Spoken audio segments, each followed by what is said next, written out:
15 through 16. This is God speaking to Moses. Now you shall speak to him and put the words in his mouth, and I will be with his mouth and with your mouth, and I will teach you what you should do. So he shall be your spokesman to the people, and he shall be himself as a mouth for you, and you shall be to him as God. Most people don't know that Moses never spoke to Pharaoh. Aaron spoke for him.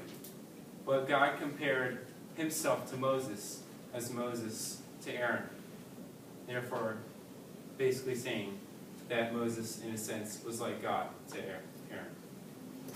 Moses was extremely important.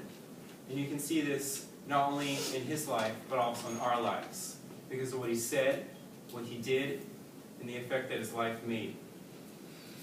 But in order to understand this, one must first know about what his life was like. At this time, it's about 200 years after Joseph died, and it's in Egypt, and the Pharaoh uses the Hebrew people as slaves. And these slaves, they live in Gershon, which is a nearby city, and they're oppressed. And the Pharaoh sees the Hebrews as a threat because there's so many of them. And so he makes a decree to put to death all the Hebrew boys that are born, which includes Moses. Moses' dad, Amram, who's a Levite, he marries Jochebed, who's another Levite, and has Miriam, Aaron, and Moses, who are his 3 children, Moses being the youngest.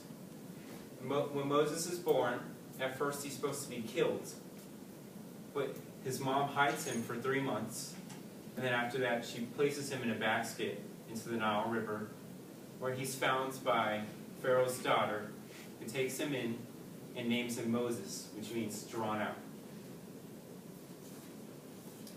And at this time, the Hebrews are in agony because they're being oppressed, and they have to build a lot of buildings in Egypt because they're slaves. In Exodus 5:22 through 23, Moses says, "Lord, why have you brought trouble on this people? Why is it you have sent me?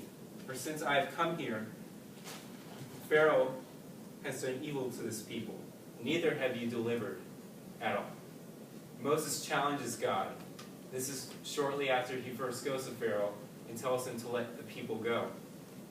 And Pharaoh doesn't listen. And in fact, he makes life harder for the Hebrew people. And Moses is angry at God because it didn't work out as he wanted it to. And God uses his stubbornness later when Moses repeatedly goes to Pharaoh and asks him to let the people go. Another quote by Moses says, Exodus 10, verse 3. So Moses and Aaron came to Pharaoh and said to him, "How long will you refuse to humble yourself before me? Let my people go, so that they may serve me." Moses and Aaron listen to God, and they do what he says, and go to Pharaoh and command him to let the Hebrew people go.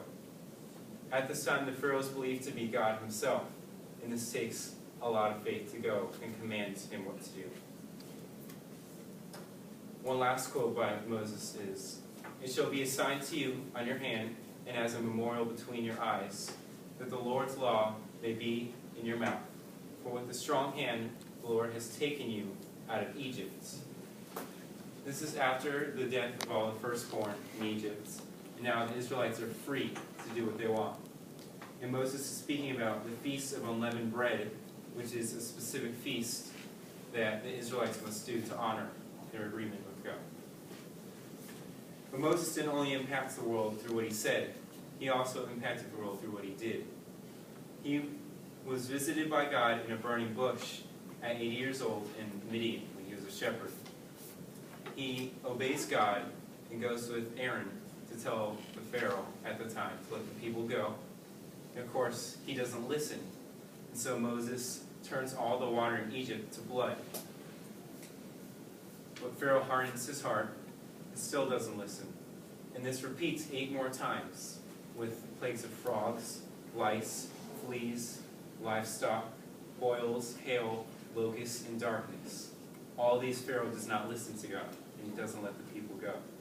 The last plague, the death of the firstborn, Pharaoh's only son dies, and he finally lets the people go. So the Hebrews, led by Moses, go through the desert of Etham to the Red Sea, And then Pharaoh has a change of heart, and so he pursues the Israelites and wants to take them back as slaves. But God protects them, and it's a cloud of fire. And then Moses splits the Red Sea, and he crosses. Moses impacted the world to the effect that his life made. He saved one civilization, the Hebrews, and he destroyed the Egyptians. The Hebrews are now free to worship God as they please. And the Hebrews go on to form their own nation that changes world history. Now this would all be great, but if it doesn't affect us, there's no point to it. We reap what we sow. And there's one good example of this in Moses' life. When he listened to God, he got to lead the Hebrews and command them and take charge of them. But there were two bad examples of things that he reads. This includes, he didn't get to speak to Pharaoh, only Aaron did, because he didn't listen to God the first time. And then also, he never actually gets to enter the promised land, because when God commands him to speak to a rock so that the Israelites will be able to drink, he hits it in his anger against the Israelites for their complaining. God can do incredible things with even bad people. Moses was a murderer. He killed a man in cold blood. He didn't listen to God. And he was one of the worst public speakers there were. Then also, we should listen and obey God the first time so we can have the full benefits that he wants to bestow upon us. And also to have courage in death. Because any time Pharaoh could have killed Moses for what he said to him, but he didn't. And Moses had the courage to go up to Pharaoh. Today, Judaism and Christianity would not exist if Moses didn't exist, because there would be no Israelite nation. Also, world history would change, because Egypt would have remained a world power for a much longer time than it would have if Moses had not destroyed it. Then Exodus 3:13-14. Indeed, when I come to the children of Israel and say to them, the God of your fathers has sent me to you, they say, what is his name? What shall I say to them? And God said, I am who I am. And he said, thus you shall say to the children of Israel, I am has sent me. Thank you.